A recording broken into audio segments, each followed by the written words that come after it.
ఆషిరా అనే యువతి తన ఇంటి నుంచి ఎర్రటి చీరతో తెల్లటి గుర్రంపై గర్భవతి అయిన తన అక్కను చూసేందుకు బయలుదేరింది. ఆ సమయంలో కాస్త వర్షం మొదలైంది. అయినా కొండదారుల్లో తడుస్తూనే ఆమె ప్రయాణం సాగించింది. తన అక్క గర్భవతి కాబట్టి గుర్రంపై కొన్ని బహుమతులు తీసుకుని వెళ్తుంది. అక్కను చూసేందుకు వెళ్తున్నానని ఆమె ఎంతో ఆనందంగా ఉంది. తీరా అదే రోడ్డుపై ఓ తెల్లటి కారులో గర్భంతో ఉన్న ఓ మహిళ తన భర్తతో కలిసి ప్రయాణం సాగిస్తోంది. వర్షం మధ్యలో నవ్వుకుంటూ పుట్టబోయే బిడ్డ గురించి మాట్లాడుకుంటూ వెళ్తున్నారు. కొంతసేపటి తర్వాత వీరి కారు ఆశిరాను ఓవర్టేక్ చేసి వెళ్తుంది. కొంత దూరం వెళ్ళిన తర్వాత ఓ కొండపై నుంచి పెద్ద బండరాయి జారి రోడ్డు మీద పడుతుంది.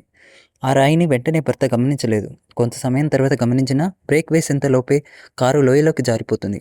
అయితే భార్యాభర్తలిద్దరూ ఓ చెట్టు కొమ్మను పట్టుకుని వెళ్లాడతారు. ఆ దంపతులను చూసిన ఆశిర తన గుర్రాన్ని వేగంగా వారి వైపు పోనిస్తుంది. వెంటనే తాడు తీసి క్షణకాలంలో ధైర్యంగా వారి వైపు విసురుతుంది.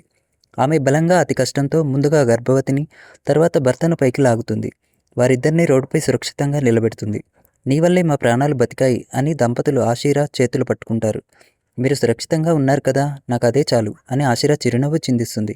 ఇక నుంచి నువ్వే నా సోదరివి అని గర్భవతి ఆషిరాకు ప్రేమతో చెప్తుంది.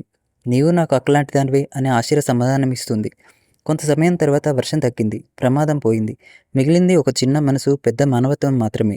ఇలాంటి హృదయాన్ని తాకే నిజమైన కథలు ఇంకా కావాలంటే వీడియోని లైక్ చేసి ఛానల్ని సబ్స్క్రైబ్ చేయండి.